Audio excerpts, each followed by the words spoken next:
ಇತಿಹಾಸ ನಿಮ್ಮ ಹೃದಯಕ್ಕೆ ಹತ್ತಿರವಾಗಿದ್ದರೆ ನಿಮ್ಗೊಂದು ಸವಿ ಕೊಂಬೊಡಿಸಲಾಗುತ್ತಿದೆ. ಫೆಬ್ರವರಿ 19, 1630 ರಂದು ಶಿವನೇರಿ ಕೋಟೆಯಲ್ಲಿ ಜನಿಸಿದ ಶಿವಾಜಿ ಮಹಾರಾಜರು ಚಿಕ್ಕ ವಯಸ್ಸಿನಿಂದಲೇ ಶುಕ್ರಿ ಮತ್ತು ನ್ಯಾಯದ ಪ್ರತೀಕವಾಗಿದ್ದರು. ಕೇವಲ 19ನೇ ವಯಸ್ಸಿನಲ್ಲಿ ಅವರು ತಮ್ಮ ಮರಾಠಾ ಸಾಮ್ರಾಜ್ಯವನ್ನು ಸ್ಥಾಪಿಸುವ ಪಯಣವನ್ನು ಆರಂಭಿಸಿದರು. ಬಲಿಷ್ಠ ಮೌಪೆದಲ್ ಸೈನ್ಯವನ್ನು ಮೀರಿಸಲು ಅವರು ಗೈರಿಲ್ಲಾ ಯುದ್ಧದಂತ ತಂತ್ರಗಳನ್ನು ಬಳಸಿದರು.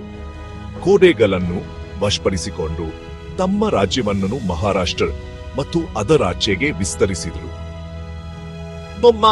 ಲಲ್ಲಿ ರಾಯಗಢ ಕೋಟೆಯಲ್ಲಿ ಅವರ ಪಟ್ಟಾಭಿಷೇಕವು ಹೊಸ ಯುಗದ ಆರಂಭವನ್ನು ಕಂಡಿತು. ಶಿವಾಜಿ ಮಹಾರಾಜರು ಕೇವಲ ಯುದ್ಧಗಳಿಗೆ ಸೀಮಿತವಾಗಿರಲಿಲ್ಲ.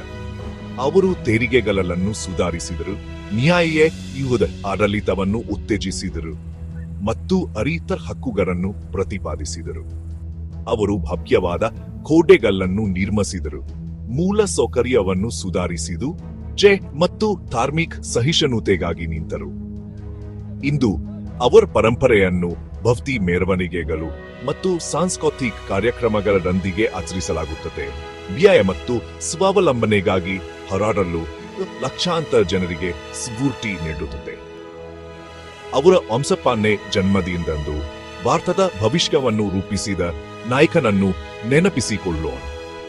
ಜೈ ಭವಾನಿ, ಜೈ ಶಿವಾಜಿ, ಜೈ.